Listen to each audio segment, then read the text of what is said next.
vie a tellement changé depuis la dernière fois que j'ai du mal à savoir si c'est en bien ou pas. Ceux qui nous suivent s'en rappellent peut-être, mais il y a quasiment un an, je réussissais enfin à obtenir ma certification OSCP. Ok, bon, si je commence cette histoire comme ça, personne ne va rien comprendre.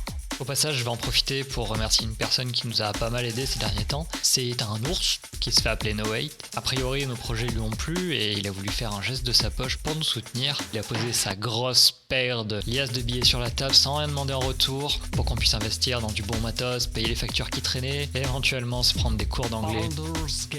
Bref, la démarche est adorable, donc encore une fois, merci à toi. Et au passage, merci à tous les gens qui nous soutiennent sur Patreon. On dirait pas, mais ça nous permet de payer les factures. Encore une fois, merci à vous. Ok, donc, l'OSCP. Comme vous le savez sûrement, dans notre communauté, et même si c'est souvent décrié, ces certifications font office de rite de passage. Sans elles ou sans diplôme, trouver un premier boulot en sécurité offensive, ça reste assez compliqué. À ce moment-là de mon parcours, on est au printemps 2023, j'ai rempli tous mes objectifs de formation, et la prochaine étape logique, c'est de trouver un boulot de pentester. Mais en parallèle, ça fait déjà plusieurs mois que j'ai un autre projet en préparation. Je pars vivre à Montréal, au Québec, province du Canada, de l'autre côté du océan Atlantique. Je dois le faire en étant quasiment bilingue et dans une culture qui n'est pas la mienne. Et surtout, j'ai une date butoir. Si j'ai pas de taf avant la fin du mois d'août... C'est chaud. Ok, la première chose que je fais, c'est de chercher autour de moi si certaines personnes plus expérimentées sont dispo pour une simulation d'entretien technique dans le cadre d'une embauche. Et j'ai de la chance, quelqu'un accepte de prendre un petit peu de temps pour m'aider. L'entretien démarre, j'arrive à répondre à quelques questions web, mais à un moment j'arrive à ma limite et j'essaye de rediriger un petit peu l'entretien en disant « Ok, le web c'est pas mon fort, moi je suis plutôt à l'aise côté pentest interne, système, etc. » Ok. Les questions s'enchaînent, j'arrive à répondre à quelques-unes, et rapidement mon interlocuteur monte le niveau technique d'un cran, et là, c'est la catastrophe. Je me suis rendu compte en live que oui, l'OSCP c'est très bien pour avoir une base technique et méthodologique, mais ça fait pas de toi un pentester. Il y a plein de thèmes que j'avais abordés, mais sur lesquels j'étais resté uniquement en surface. Et la réalité, c'est que le web, ça représente une partie majeure de ce qui se trouve en pentest aujourd'hui, et si vous maîtrisez pas ça, va falloir être sacrément bon sur les autres disciplines. Le constat est juste atroce. Après tous ces efforts et ces heures passées à me former, je suis encore qu'au début de mon voyage, et la réponse de mon confrère à ce faux entretien tombe comme un coup près. Si c'était un entretien pour un poste de pentester junior, ça aurait été un refus. Ok, à ce moment-là, j'ai deux choix. Soit je me mets en PLS dans un coin et je chiale jusqu'en août, soit je me prépare un entretien digne des meilleurs shonen.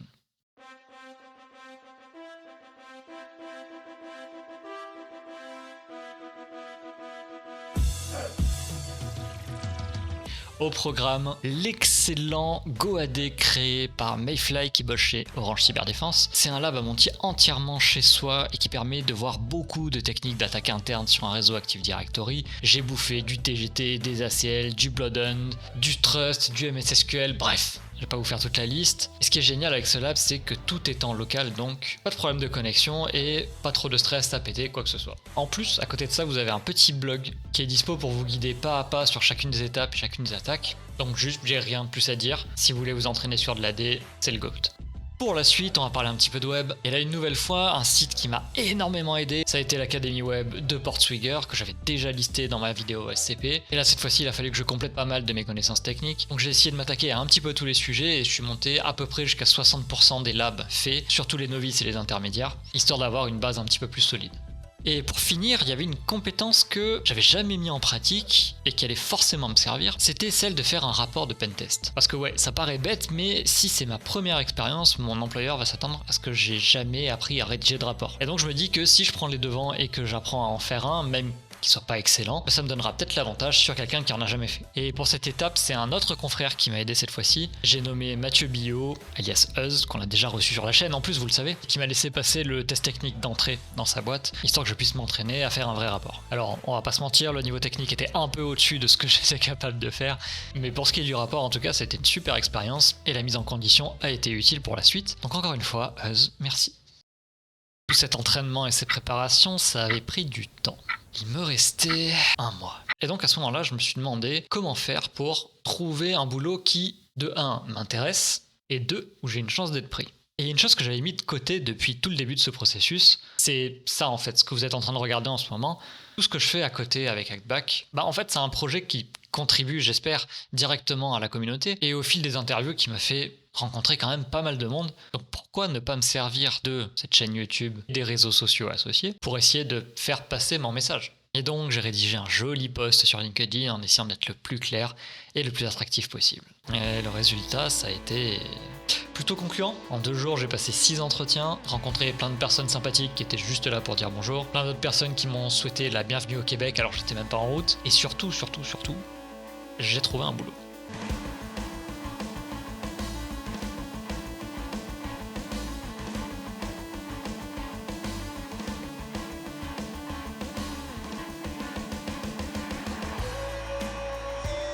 Un mois, 13 heures de voyage, 7800 km, 6 heures de décalage, $5000 de meubles, une biche et 5 tonnes de millions d'écureuils plus tard, je commençais mon nouveau job de pentester chez Alten Canada à Montréal.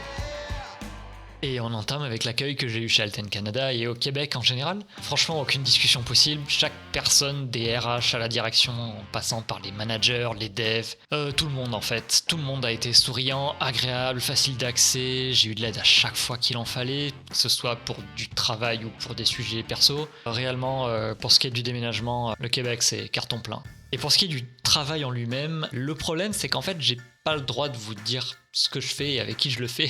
Il y a des accords de confidentialité à respecter et je peux pas vraiment donner trop de détails. Mais ce que je peux vous dire, c'est que même si le démarrage a été assez brutal, parce que j'étais très vite en autonomie, et aussi parce que j'ai eu plein de missions très variées, et ben en fait, au niveau apprentissage, c'est juste génial, c'est excellent. C'est vraiment là que j'ai vu l'intérêt de travailler dans des petites équipes, c'est qu'en fait on touche à tout, et si vous êtes attentif, vous allez absorber énormément de choses en très peu de temps. Et on arrive au second point où je pense aussi que les boîtes québécoises, comme Alten Canada, explosent des boîtes françaises, c'est tout simplement la culture du travail. C'est la première fois que je vis une culture de travail orientée résultat, et pas juste dans les mots, mais dans les faits réels. Je pense qu'on a tous des exemples en France de boîtes qui ont continué à imposer 4 jours sur site par semaine post-Covid, des postes où on est obligé d'arriver à 8h et de partir à 18h et de faire du présentéisme jusqu'à l'extrême, même si notre travail est fait. Bref, je vous assure que pour moi, le fait ici de pouvoir gérer mon temps comme je le souhaite, tant que le taf est bien fait et que le business tourne, c'est juste incroyable, T'as l'impression d'être considéré comme un adulte responsable et franchement ça fait du bien. Ok, il y a un dernier sujet qu'on n'a pas abordé et je sais que certains sont juste là pour ça, du coup on y va. Si vous suivez la chaîne, vous savez qu'on aime bien participer à toutes sortes d'événements communautaires autour de notre passion. Et pour ma part, c'était une des grandes questions en traversant l'Atlantique. À quoi ressemble la communauté hacker au Québec? Et j'ai pas eu à attendre très longtemps pour avoir ma réponse. 2 mois seulement après mon embauche, à côté de la ville de Québec, se tenait le Hackfest.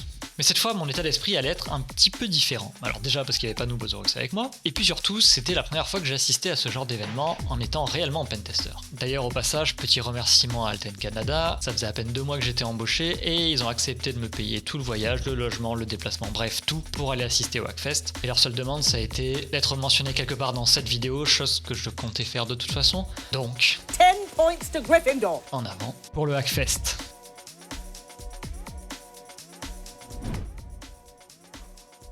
La première impression, c'est qu'il y a du monde, mais on a quand même la place de marcher et de respirer, et ça, c'est bien. On croise pas mal de stands d'entreprises, d'institutions, de villages, d'ateliers, des salles de conférences, un event CTF, et bien entendu, la petite boutique. Ça ressemble à l'expérience qu'on a vécue au Hack 2023 au final, mais un peu plus cosy et surtout avec beaucoup de monde au mètre carré. Dans les derniers events, on avait surtout passé du temps du côté des stands et dans le CTF. Donc cette fois-ci, on va changer un petit peu, et j'ai envie de vous montrer ce que ça donne de mon point de vue de pentester. On va donc se concentrer sur la partie conférence et village. Mais avant ça, j'ai croisé une personne, je pense que vous la connaissez, ou alors si vous la connaissez pas, vous connaissez très certainement le projet dont il s'occupe, ça j'en suis certain. Donc mon nom est Louis Niffenegger, je suis le founder CEO de Pentester Lab, une plateforme de training en ligne pour apprendre l'attaque d'applications web. C'est ma première fois au Canada, je suis normalement basé en Australie et j'ai décidé de venir au Canada pour rencontrer des nouveaux clients, rencontrer plus de personnes et voilà. Que tu fais souvent des salons comme ça? Parce que cette année, moi j'ai fait Braise et le Hack. On t'a pas vu sur le salon? Est-ce que c'est nouveau? C'est la première fois que j'ai un kiosque dans un salon. La première fois, donc je suis très inexpérimenté, mais bon, pour l'instant tout se passe bien. Est-ce qu'il y a un peu des news, je sais pas, sur Pentester Lab? Là, on a des nouveaux labs sur Cage Deception. On fait en ce moment beaucoup de revues de code parce qu'on trouve qu'il y a de plus en plus d'entreprises qui utilisent Pentester Lab pour entraîner leurs développeurs. Et donc, ils utilisent nos labs surtout pour donner, pas pour les faire devenir des pentesters, mais plutôt pour leur faire comprendre l'état d'esprit, le mindset d'un pentester, d'un attaqueur, Et en fait, ils se sont rendus compte aussi que c'était d'avoir de l'audit de code, c'était très important pour eux parce que quand ils font des peer code review, s'ils peuvent mettre pendant quelques minutes leur casquette sécurité, ça fait gagner des heures et des heures à leur équipe d'application security. Quand on parle un peu de ces plateformes d'entraînement, de training ou autre, il y a beaucoup Hack the Box qui revient en général. Tu as Try Hack Me ou ce genre de choses. Donc c'est toi qui as créé Pentester Lab. Comment tu t'es positionné par rapport à ça? Est-ce que tu as identifié quelque chose qui n'était pas fait chez les autres et tu l'as fait, ou est-ce que tu voulais faire les choses à ta sauce? Donc j'ai commencé il y a bien longtemps et en fait moi ce que j'ai fait c'est quelque chose déjà, je suis passionné de sécurité des applications donc j'ai travaillé là-dessus et je me suis dit au lieu de faire une plateforme où il y a plein de choses et que je connais qui sont moyennes, je veux vraiment faire quelque chose à fond sur le web parce que c'est ça que je suis passionné et je veux vraiment aller en profondeur là-dessus. Et c'est aussi une plateforme où la même personne ou la même équipe maintenant a créé tout le contenu.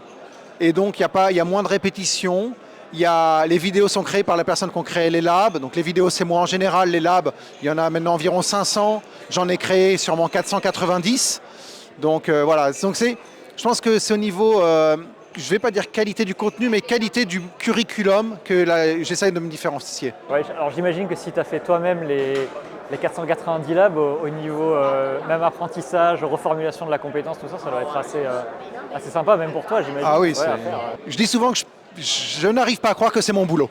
Voilà, okay. Que je fais ça à plein temps comme ça, que je suis payé à créer des labs et à apprendre aux gens. Ouais, ça te plaît du coup?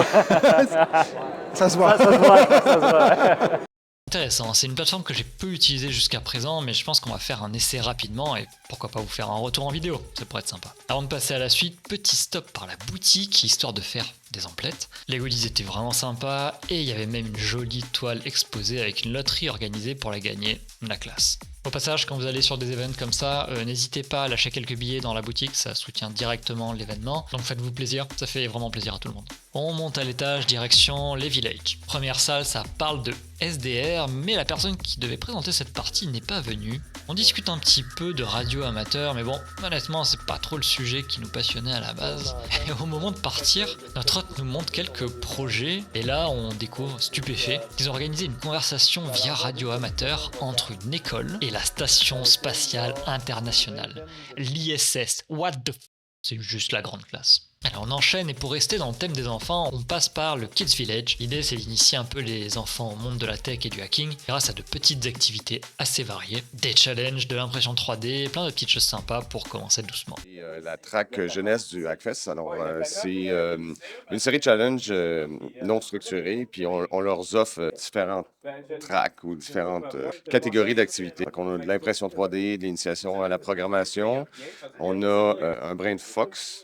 Parce que c'est des enfants, alors on a renommé le concours, mais essentiellement, c'est des énigmes à résoudre avec une thématique. En tout, on devrait attendre une quinzaine de jeunes aujourd'hui. Et ce qui est particulièrement impressionnant, c'est les différentes stratégies qu'ils utilisent. Certains ont des approches beaucoup plus techniques, d'autres des approches beaucoup plus pragmatiques. Est-ce que ce sont des enfants d'anciens hackers? Est-ce que ce sont juste des curieux? Ben, on a un peu de tout. En fait, c'est pour participer au village ici, c'est un supplément sur le billet des parents. Puis, plusieurs parents sont restés avec leurs jeunes tout au long des temps que ben, fait que oui, on est tous en sécurité ou à peu près, mais la conférence, c'est pas restreint uniquement à des hackers. Là. On s'entend, on a des gens en marketing, on a des gens en communication, on a des gens dans toutes sortes d'autres sphères. Mais oui, c'est souvent des enfants. Je me disais quand même. Mais il y a deux genres. Il y a ceux qui veulent vraiment, qui viennent ici vraiment pour le challenge, là, pour, tu sais, comme le CTF, là, c'est difficile. Puis il y a ceux qui y amènent leurs enfants juste pour leur ouvrir, pour découvrir. découvrir. Fait qu'on a un peu des deux, des gens beaucoup des jeunes qui ont déjà de l'expérience, qui ont déjà participé. On a un, entre autres, William, qui est un bénévole avec nous, qui était conférencier l'année dernière au Hackfest. À 10 ans, il était conférencier au Hackfest. Alors, impressionnant. il est solide. Il est pas mal solide. Prochaine salle, on arrive à l'Embed System Village, où on apprend à toucher un maximum de trucs côté embarqué, mais je vais laisser notre hôte nous expliquer ça. Yeah, so this is the Embedded Systems Village, and basically what we do here is that we like to take a look at the intersection of software and hardware, and basically try to show people how to hack embedded devices, basically like how to extract firmware from these devices, do your own research, and then how to analyze that firmware, and then being able to look for vulnerabilities on, and then being able to exploit them. And so we have the CTF going on. We have, for educational purposes, we have the 101 labs going on as well, which are step-by-step instructions from people who've like never seen a Linux terminal in their life. Okay, nice. And so each one takes about 10 minutes, so super easy, straightforward. The commands are given straight for you. Okay. And then we also have the RFID village, or RFID lab, which Okay, you get to be you get to work with a Proxmark 3 and be able to clone cards for different readers. Pièce d'à côté, on est un petit peu dans la même logique. Ici, le but c'est d'arriver à trouver des moyens détournés pour contourner les contrôles d'entrée et sortie d'un entrepôt de marchandises, comme ceux d'Amazon par exemple. Bon, j'ai pas pu terminer la présentation à cause d'une conférence qui débutait, mais la démarche est super intéressante et ça fait bien réfléchir sur le concept. En parlant de conférence, il y a une chose que j'ai appréciée, c'est vraiment cette partie. Il y a eu beaucoup de bons talks, parfois assez techniques, parfois non, et j'ai quand même noté une petite différence avec la France. J'ai l'impression que les speakers étaient moins stressés, plus décomplexés sur les présentations, qu'il y avait moins de crainte de poursuites légales ou de ce genre de choses. Ça discutait ouvertement de 0D ou de recherches qui sont parfois un petit peu limites. Je sais pas si c'est bien ou pas, mais en tout cas, à voir, c'était super intéressant. Pour ma part, j'ai adoré le talk sur le red teaming dans le cloud. C'était fait de façon très progressive, avec pas mal de comparaisons entre le Red Team Active Directory et le Red Team Cloud. Du coup, en ressortant de là, j'ai rajouté le cloud à mes listes de sujets à étudier d'urgence. Franchement, c'était génial. Le second talk qui m'a beaucoup plu aussi, c'était celui sur le sujet du game hacking, avec l'exemple du jeu Raft. Les techniques employées étaient assez fun, c'était visuel vu qu'on parle d'un jeu vidéo, et j'avoue que ça a attiré ma curiosité sur la structure du produit en tant que tel, d'un point de vue d'un attaquant. Et puis le spectacle était sympa, parce qu'en plus de faire la démo de la CVE, déjà connue, on a eu le droit à une démo d'une petite 0D en direct, et ça fait toujours plaisir. Avec tout ça, les 2 journées étaient presque terminées et il était temps d'aller prendre la température côté CTF. Et ça tombe bien, on a une belle interview du responsable du CTF pour le Hackfest 2023. Alors le CTF a aujourd'hui la notion de l'histoire du CTF, on l'a changé d'ailleurs un peu par rapport aux différentes années, c'est passé sur 24 heures. Donc là on a démarré hier matin à 10 heures pour les ouvertures évidemment des équipes. Cette année aussi au niveau des équipes, on était sur des équipes de 4 les autres années. Désormais on est passé sur des équipes de 6 du fait que ça dure 24 heures pour permettre aux équipes justement de prendre un petit peu de temps pour tourner, d'être toujours à 4 ou de savoir évidemment de prendre un peu de pause. C'est des 24 heures, ça a fini ce matin à 10 heures. Ça a été rough mais bon, aucune erreur, aucun vraiment gros bug. Tout ce qui était registration a tout bien fonctionné au complet. Et puis évidemment, la partie des challenges a vraiment bien marché. Donc on a toujours 2 tableaux d'affichage qui se passent. Un tableau d'affichage pour les professionnels qu'on appelle professionnels, c'est-à-dire le tableau d'affichage par défaut professionnel est un système où c'est les gens qui font vraiment ça tous les jours, autant dans leur boulot ou qui sont vraiment des professionnels de bug bounty ou de recherche. Donc on ne veut pas non plus que ce tableau d'affichage arrive dans des gens qui ont moins l'habitude d'en faire. Donc c'est pour ça qu'on a pris un tableau d'affichage classique qui fait que là c'est plus des gens qui vont oui faire ça de temps en temps dans leur milieu, mais c'est pas vraiment des points parce que la différence de points à chaque fois peut évidemment être assez grand. Donc là, à chaque fois, on a ça. Mais bizarrement, encore une fois, cette année, parce que sûrement d'anciennes équipes pro se sont mis dans le classique, on a le classique qui a malheureusement été battu, qui a battu les pros, les premières équipes. Mais bon. Donc là, la différence, c'est qu'on fait gagner du cash aux pros et on fait gagner des prix au classique. C'est ça qui différencie à ce niveau-là. Au niveau tout ce qui est challenge, c'est varié comme d'habitude. Tu as Alors, du c'est web, ça. de la crypto. Ouais, on essaye effectivement depuis maintenant 15 ans que ça existe, puisqu'on fête notre 15e année aujourd'hui, enfin cette année.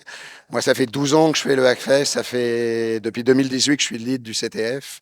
Et là, notre objectif a toujours été monter crescendo sur, oui, la difficulté, mais la difficulté est toujours dans une notion pédagogique.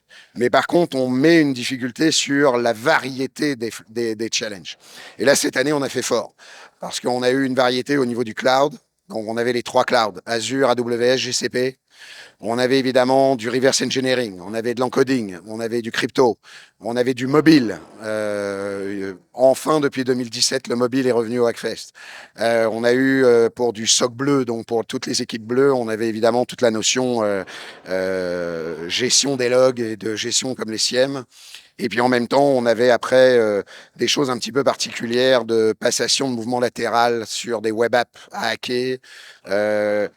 Ils ont été servis. Il y avait de la stéganographie aussi. Il y avait du Web3, des trucs comme ça, j'imagine. Alors, la partie du Web3 est un peu moins sollicitée ces derniers temps parce que le problème, c'est qu'on s'est aperçu aussi que les gens ont des vrais soucis de connaissance sur la blockchain ou sur les notions de Web3 en tant que telles. C'est pas facile. Et ça, il y a encore un step à passer. Normalement, il est prévu pour l'année prochaine. Ok. Puis là, je vais donner un scoop pour le truc, c'est que l'année prochaine, on remet en place la maquette parce qu'on avait aussi des challenges électroniques.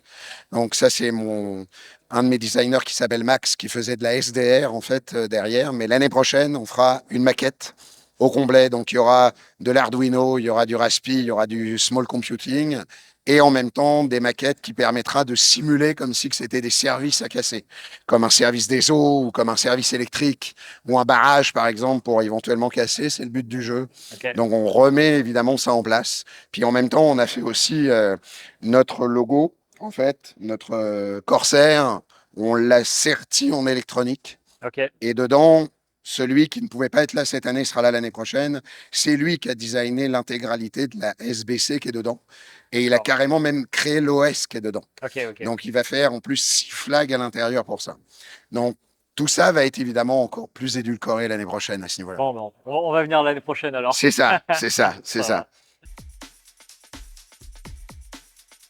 Résultat de l'expérience, c'était super sympa. On a passé 2 jours en équipe à découvrir un tas de sujets qu'on n'aurait pas eu la chance de voir en restant chez nous. On a rencontré la communauté hacker du Québec, vu de nouvelles têtes, on a rencontré des rockstars. Et finalement, on rentre à la maison avec plein de sujets à explorer et plein de bons souvenirs. Parfait.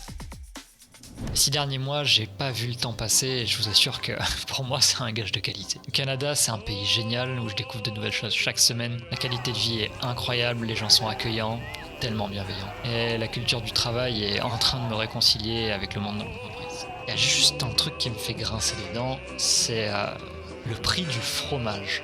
Et le fait qu'il faille aller le chercher en pleine tempête une fois sur 2.